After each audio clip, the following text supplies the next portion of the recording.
Hello everyone and welcome back. Um, what is today's date? It's the end of April now. Uh, as you saw in my last video, I got all the plants planted up. Have quite a few more this year than I did last year, but I am planting more plants. Okay, so you might have noticed that there's a fan in here. There's also a small one down there. Once the plants have their second and third set of leaves, I like to have a fan going to, number one, circulate the air, because I am in a basement here. The other thing is, this is, for me, the first steps in hardening off the plants. And hardening off means getting the plants used to being outside. The fan blowing gets them used to natural air going back and forth around them, and it actually strengthens their stems because they will get used to the fan moving them, and it actually strengthens the stems if they get moved around. If I didn't do this, have the fan going, they almost go into complete shock when they go outside. Any sign of wind the first time and they will flop over. So I'll have this going now until I plant these on the May 2-4 weekend. Plant these outside on the May 2-4 weekend. It's on the same timer as the lights. So when the lights are on, the fan is going, circulating air and getting them used to movement.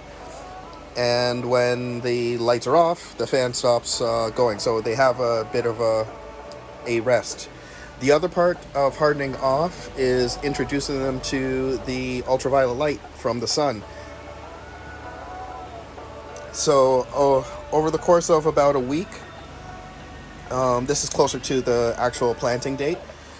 So a week before I decide to put them outside, I will be putting them outside for short bursts of time. So maybe 30, 45 minutes, depending on how bright and sunny it is outside the first day, and keep on doing that and increasing the time little by little by the end of the over that week. So by the end of the week, hopefully I will have them outside for a couple hours. Once again, this helps strengthen the plants and keeps them from going into complete shock. If you don't do this, and you just decide to put the plants outside without doing this hardening off process, you get what's called sun bleaching. So on the leaves, you notice this a lot on tomato plants, if you don't do the hardening off. On the leaves, you'll get what literally looks like sunburns. So there'll be white blotches and streaks on the leaves, and the leaves will eventually die off. Depending on how bad the blanching is, on how many leaves, well, if it's not too many leaves, the plant will bounce back. It'll push out more leaves and it'll be fine. But if it's on too many leaves and it's too much of a shock, the plant will actually die. So this is all part of the hardening off process that I do. The fan I got from Walmart, it's $20, and man, it works like it's a $20 fan.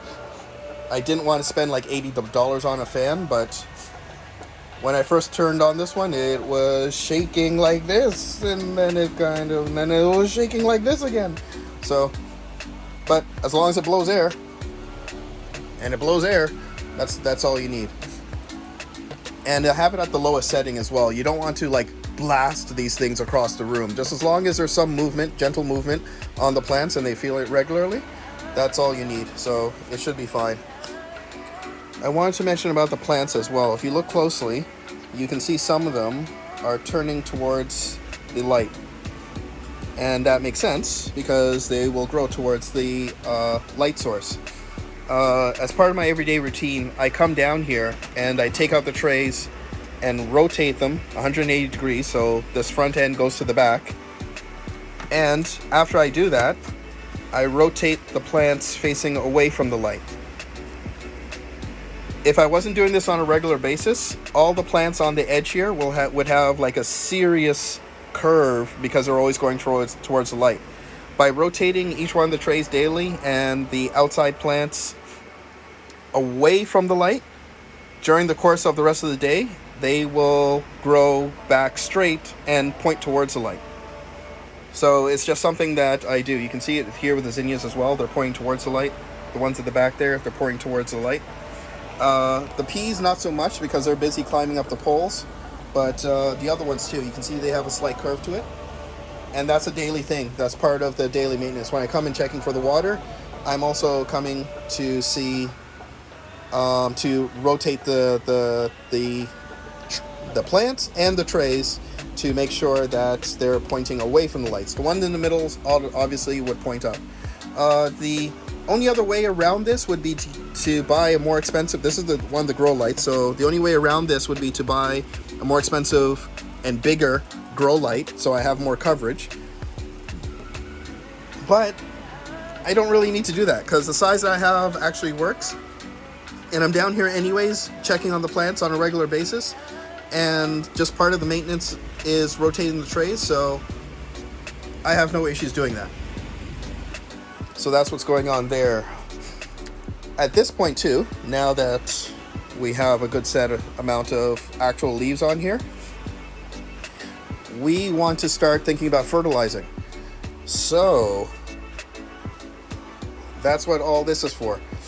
I don't give it full fertilizer on the first go, and I'm giving it a general purpose fertilizer to start. I also have fertilizer for like fruit and vegetables, but that's for when they're actually outside. I'll start using this one. But to start them off and for their first rounds of fertilizing, I use a general purpose fertilizer. Miracle Grow, you can use organic stuff if you want as well. It's up to you. I have no issue with Miracle Grow. It's worked great for me on everything I've used it on, so I continue to use it. But like I said, I don't follow, because they're seedlings, I don't follow the recommended dosage for the plants. So in a 4-liter or 1-gallon bottle, I only use a teaspoon? What did I have on here? Yes, 1 teaspoon for this whole gallon, which is, Miracle Grow recommends a whole lot more. But once again, since they're seedlings and they're young, you just want to give them a little nutrients to help them along. You don't want to, pump them full of what seems like steroids to them. Partly because they become way too dependent on it. Instead of taking the nutrients from the soil, they'll just wait around till they get that high burst of fertilizer. So it's a very diluted amount of fertilizer that I use in here, but that's the ratio. I'll put all this information in the description down below as well. But there you go. 1 teaspoon of fertilizer. The NPK numbers are 24, 8, 16. That's what the general purpose fertilizer is. And 4 liters or 1 gallon of water. And I'm still bottom watering these plants. I said in a video before that you can use the roasting pans, and you can, and I had plans on doing that, and then I totally forgot that these plug trays have trays that come with them. So just use what I already have. Just use the bottom half of the plug trays, and yeah. So, and I have a lot more of these than I do of the roasting trays. So same thing, bottom watering these plants with the fertilizer mixture, and I'm only going to do it like once a week. That's all they need. I won't up the dosage at all. I'll probably keep it at that 4 liters to 1 teaspoon ratio until they're outside. Once they're outside, I will switch over to the vegetable fertilizer, which has a different NPK value. And same thing, I will be doing once a week with the fertilizing there, or maybe once every 2 weeks, depending. Because I don't want the soil saturated with water when they are outside. If you look in the garden planner link that I have down in the description, if you'll notice, the soil type that I list is heavy clay, because that's what I have. All of these are going in raised beds, so it's amended and everything like that, but I still, some of that clay is mixed in with what I put in there. I add my own garden soil, I add my own peat moss, vermiculite, and bone meal, just to really amend the soil so that it's a good growing quality for the plants. But I don't want to, kill the plants with water, because at the very bottom of that, the water still will sit and it'll take a long time to drain through. So depending on how fast or how dry it's been, once a week I will be fertilizing, or I might change that to once every 2 weeks. I haven't got it down to an exact science, but we'll go from there. The other things I wanted to point out here, so that's the fertilizer. More dollar store finds. Woohoo! For the snow peas, because they are climbers.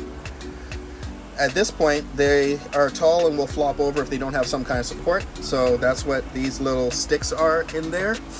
And you can use anything you find. You literally can just use some branches that you might, small twig branches that you might have in your yard. But these bamboo skewers from the dollar store work really great, especially when they're at this point. They are going to get to a point where they will outgrow the bamboo skewers, and you can see this one here is even reaching that point already. But at this stage, when they're that size in the small pots, these things absolutely work great. Also, this little spool of twine. I've used different stuff to tie off, like when I was doing the tomato plants last year. I've used natural twine, I've used cord and stuff like that. This is a big reel of twist ties. It's on a big reel. You just pull it out from the center. Let's see if I can do this. And there's a little cut off thing down here, so you put it under there and you press it down. I can't do this, hold on. Move it over. Press it down. There you go. And you have a little twist tie thing. I really like this. Once again, from the dollar store. It's an alternative to using natural twine. Natural twine is all natural. There's no plastic involved or anything like that. But it's a bit of a pain in the neck to be reeling off streams, and then you have to have a scissors to cut and everything. This is all in one go. If someone could make a twine dispenser, that would do the same thing, that would be awesome. But in the meantime, $1.25 at the dollar store, you can't lose. For anyone that's growing tomatoes, these actually came from Amazon. These were not at the dollar store. I didn't look to see if they're at the dollar store. They are fabric mesh vegetable bags. This is a fine mesh. I used these on my tomato plants last year when I was growing. Once the tomatoes were at a good size and I was waiting for them to, what they call blush, and that's to start to turn from green to red. Though that is a very scary time if you're growing tomatoes, because animals and little critters outside are also waiting for those tomatoes to turn. So you could be waiting a week or more, and the tomatoes just getting red and everything, and one morning you go out there and there's a big bite taken out of it.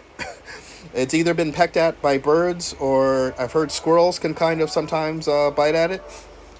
But with these mesh bags, it seems to avoid that problem, at least with the birds. Squirrels I know have strong enough teeth to chew through this, but they never did. So I thought this was a pretty good deal. So you just put the bag literally over the whole bunch of the tomatoes that are hanging on the vine or the bush that you're growing, and just keep it on there. This does not slow down the ripening of the tomatoes. It literally just, it's kind of like, I guess, an out of sight, out of mind thing. The birds don't see it, so they don't pick at it, and the other pests leave it alone. So I'll put the link down in the description for this as well. That was an Amazon purchase, but I found that really helped with my anxiety of tomatoes being attacked. And to its credit, I didn't lose any tomatoes due to any animals picking or pecking at it. So that's a good buy as well. That is it. Progress going on down here in the basement. And that is all. Everyone, have a great week.